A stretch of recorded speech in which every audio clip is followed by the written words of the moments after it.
Damag, buter, kasapulan tayo itinalagda, nalagda nga tali. To hold on, kasapulan tayo itinalagda nga tali nga pagkakutan. In this rope is the rope of prayer. Kerday ka nga tali, excuse me, ito din yung tali na inter ni Apo Sos, Apo Diyos, laga tayo. In each day of our lives, afflictions, inaldaw-aldaw ni pinagbiyak tayo, adulan ni panubo. Nagagsinda kay kat masanggon. Dagito'y napanubo. Nunad duma, agsakit tayo, agluha tayo, agliday tayo. Excuse me. Ado tinwa, ngarumuan. Nunad duma, agakay niya, agladinipan nga haanan nga mangan. Maawalan tayo tiganas nga manganon. Kano din sobrang panagladinit, ikatil na niganas tayo na mangan. Sometimes we wet. Iti wet. Iti kayo nasa awan Ilocano. Nakaro nga ludaan. Naunag na ludaan. Kung saan tayo niya makapangan. Bitterness of the soul. Kung umay di dyan nga, kung daway kung ganito karagsak, talaga nga natin parawa tayo umartot kwa. Ang baling kumangay nga di dyan, hanga nasaya at istado na. Bitter, hindi ko na hindi pareya ka, bitterness, kung na nakait. In anguish, agre-ribog tayo. Anguish of the heart, agre-ribog na nilipuso tayo, kundi espiritu tayo. Siguro, kaaduan na kada tayo. Kaaduan na, hindi pasyente ni Amerika, kaaduan talaga kaya give up. Maawalan na kinamnama, mararalig siguro magkada tayo ni God. Or blown up, maawalan tayo ni direction ni God. But then, hindi katungaan nila nito'y nga panubo. Instead of being stuck in that fear. Noong unay ganita ang panubo, imbis na kayo nga makagunay, itibutong niyo, kundi yung disappointment, itidanan. Imbis na kayo nga makagunay, iti bigay umay nga rurudyo, datayo nga Kristiyano nga mamati. We need to deal with those problems in a better way.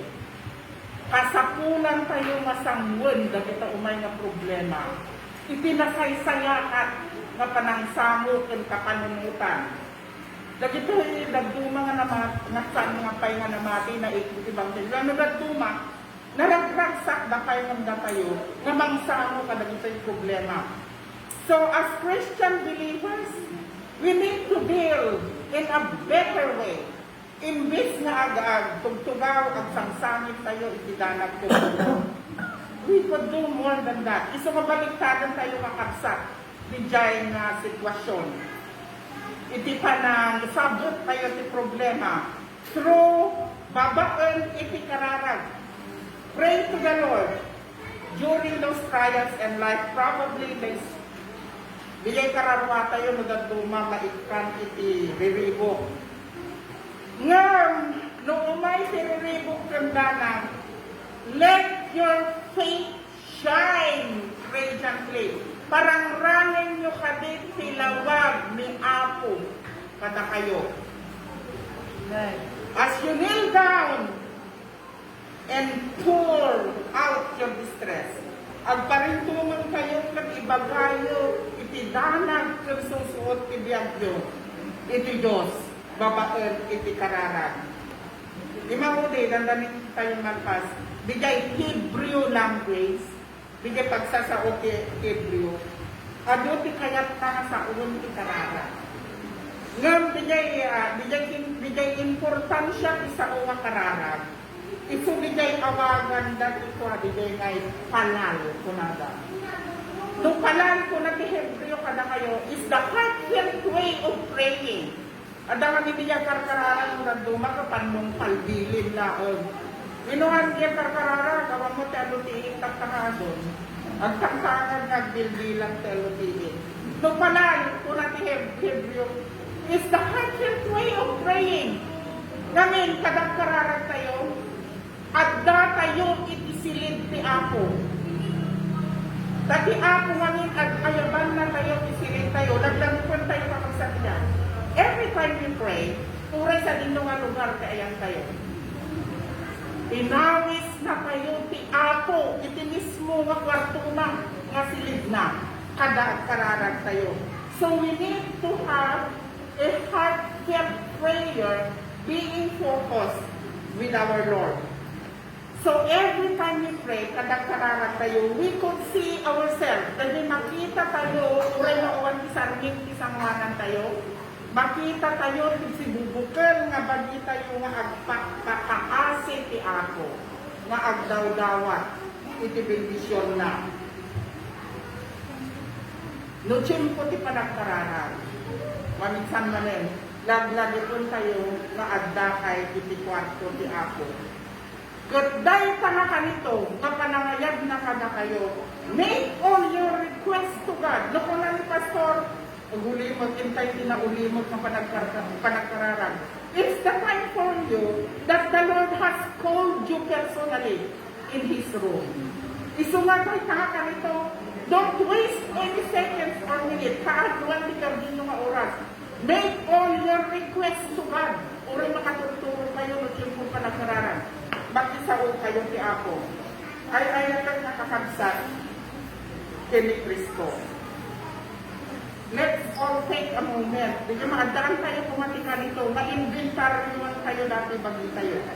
Di nyo yung exobli tayo pagbagtibigyan tayo. What do we long for but have not given yet? Anya kadi dagiti banbanag nga dinawat tayo ti Apo kung saan tayo nga naitad kada tayo. Provocation nga kunanan English, cruelty and ridicule were part of everyday life. Dagitay maustusig, maidadanis, mauytuyaw. Parte iti panagbiyak tayo ti inaldaw-aldaw. Kada kayo, ti makarikrik na, ti inaldaw makasday na kapsat, na parte iti panagbiyak. Suffering what we did not have. Suffering what we did not have. Daduma agtulong tayo, agaramit tayo ti problema tayo, takayak tayo ti mardaan, di jay awan-wan kada tayo. Nung daduma kasday tayo kakatsan.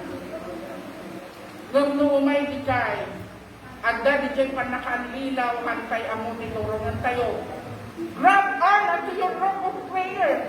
Agda lang kada kayo di jay rope of prayer yo. Guyunin nyo, digay tanin ni kararang. And grow your ascension to God. Once nahan nyo nga ang muter, arangin nyo, may digay utong, danag. Awan, tiso amin po ako, kunayo, madanagan kayo. Guyunin nyo lang, digay tanin ni kararang. And grow yourself to God. Yasidad nyo, iti magbagiyo, ijay master waver. Who will wave a colorful fabric in your lives. So in times of confusion, di pa naka-alilaw, kunhan nyo mo tararangilin tayo. The throne of God is just waiting for your rope of prayer to be reactivated ng mga isa. Though we are weak from sadness, kung datuma kumamsot tayo, kapuiti, liday, kan patnubok, kitain nyo ganita hindi mayo. The fingers of faith is strong enough. Dagita ramay hindi mayo. Nakiksada dagita nga gumuyod. Iti tali kararas. Don't cease. Kanyo nga isargan. Hindi may sa nga kakaiso na nga connection yung ti Apo. Kasi lang ito bubing. Naglaing na nga usaran na ito iramramay kati internet. Hindi nga ikasta-kasta na lang. Tapno maka-ay-ayang na makasaula lagay ngayon na. Basta kakatsat kibiyag tayo ang Kristiyano. Paano nga bukawon, hindi may sa koreksyon yung Diyos, babangon di pa nangaramat yung nagkikirama yun. Ibuyod yun, di kayo datalin kararan. When we are growing, hindi namakdakal kami. Limakdakal kami di asong ni auntie, balasang auntie, uncles. At ba kami, Malapit ko rin nagigibaka kami doon, din kami dinahitang nagigibaka. And our cow, dagito nga ba kami, at datinaganda. Digay may sa kutingga, digay may sa itog, digay may sa kuto. In the rest. Digay kutot talaga ang kutot, kapatid ko. It is fun, baka ayaw hindi pa nagbuyon sa biway-way ni baka. But the hardest part of having a cow, napadasak na ito, uray basitak na babae nga nakyok ka no, hindi nga napintas. Bunang ba itinagal na kaya? Ikarerigatan na, nung makabulos, hindi baka, naglalo ng mga silag, mag-isang-sarunuan ka lang nilang laki nga kaksal ko, taguluwa ka ng babae ng manang ko, kinanggal ni. Imbag no, daklas lang hindi, nga birbirong ti baka. Siya ti maudis, siya iti para awang si baka. Ito mga sumugbat ti baka. Nagrigan ka kansat ni Jai nung nalupay di tanin ti baka kung makabulos. That they wanders around, hindi lang pagpapananda. If they're wrong, no di jay talidakit ka nga nalagda kung makabulos na. The cow, lagi ti baka, it will let wandering. That is a bigay kirikat natin na baka na. That's how, my dear brothers and sisters in Christ, nung nalukay, hindi paliti kararag tayo. Nung haan nga nalagdak, nung haan nga nairot, di pa nangigadot tayo, kung di pa nangigom tayo. Especially in this time of trials, that is pandemic, bro. No, naglukay pa nangigom yun, di paliti kararag yun. Ako na niya di magkasama. Especially in this time of pandemic, we will be left confused and wondering. Iso nga irutin tayo kung mga kansang bigay tayo ikararag tayo. Holding on to the rope of prayer will bring you into the will of God. Tinairot nga panamigam nyo, ititali ikararag. Iturong na kayo ipagayatan ti ako, ti bibiyag nyo. Handling, panangkot-kot yun, itali ti kararag. Develop a spiritual muscles. Ang hindi nyo, hindi kayo dumakot ti muscle ka. Paglaga di kayo nag-irot na panagigam. Nung nag-irot ti panagigam nyo, itali ti kararag yun. Umigsa, dati pa yung spiritual muscles. Yun. May sakangan to the rope of prayer. Bigay ka na yung kayo nga panagbigitin katali kararag tayo. Uray anya nakakig sa tibagyo kung kanubog tibyan. Ikan na tayo dahil nga tali. Iti saranay. Tatno makasurvive. Malasatan kayo amin na umay tibagyo tibyan. Reaching yourself to God by the rope of prayer moves you along this path of your life. Kanayon kayo kumamad ang intindayon. Ito'y talit ikararan. Tatlong itirong na kayo, ito umisungadalan ang pagayatan ti ako kada kayo. Beloved, our beloved God is at work in each one of us. Iti naayat nga Diyos ang tartarabaho iti maysa kang maysa kada tayo. Even, uray no digay timpo, iti panugo. But because He is God, He is able to take what is done. Diyos kati Diyos, maaramid na nga uray anya nga kanito, ikatan na itinasipngat, itibigyan tayo. Indeed, God is our master weaver. Datang kami special pinan ni Diyos na pinati tayo, di Diyo'y magtanimaan, bigyan tayo. Kampan. At talinatin tayo kumakanya na. Embrace Him. Daydayawan nyo ka na yun. Hindi kumakapya kakaksat. Di ayak. Kung panarabay iti Diyos. Isukumati ang talinaod. Makankanayon. Nga tali. Nga pagkakapatan mo. Uray anya nga pasamang tibiyang di kayo lobo. Adungtang tibiyang yun. Agyaman na. Dati ako ko ma. Iso ti magdendisyon. Itunggan man sa kanatayo. Amen.